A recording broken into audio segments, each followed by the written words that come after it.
Па имаме вкупно 5218 позитивни случаи до сега, од самиот почеток на епидемијата, и ако направиме една анализа во однос на првиот месец од епидемијата, март минатата година и оваа година, до сега во месец март, ние имаме некаде околу 5 пати поголем број на позитивни случаи.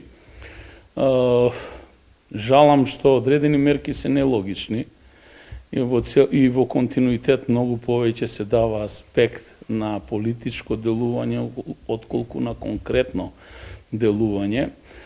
Ние баравме Куманово своевремено да биде изолирано, затворено по еден војнички тип на справување со епидемијата. За жал не успеавме во тоа и денеска сме соочени да се соочуваме со епидемијата и тоа е реалноста. Мора да се научиме да живееме. Апелирам да живееме со епидемијата. Апелирам до граѓаните да ги почитуваат сите мерки, особено средствата за заштита, заштитните маски, држење на минимум дистанца, да се намалат бројот на контактите на минимум, доколку сакаме да имаме поголеми резултати.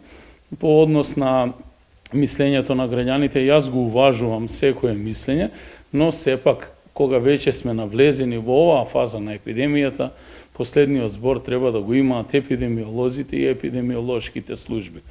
Во минатото, не многу пати барањата на општинскиот штаб за заштита и спасување не наидоа на разбирање. Во овој пат, бидејќи целоста надлежност за самата постапка, како се води во државата, доаѓа по хиерархија од озгора надолу, ние ќе ги следиме сите постапки така како што ќе ни биде посочено. Ако лично мене ме прашате дали треба по ригорозни мерки во делот на самозаштита, првенствено треба по-ригорозни мерки во делот на подигање на општата свест, институциите да си ја вршат својата работа. Може би доцниме со мерките, еве после година дена гледаме дека епидемијата не стивнува и сега каква и мерка да преземете. Доколку нема дисциплина и не се почитуваат препораките, мислам дека во оваа фаза нема да имаме некои значителни резултати. Па вакцинацијата е актуелна тема, граѓаните бараат да се информираат што до каде сме и како сме.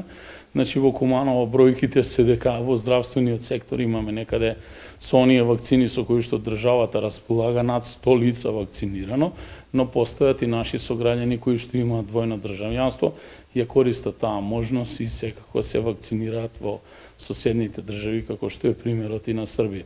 Апелирам што побрзо да се обезбедат вакцините и да влеземе во колективна имунизација на сите, така како што се работи во секоја епидемија.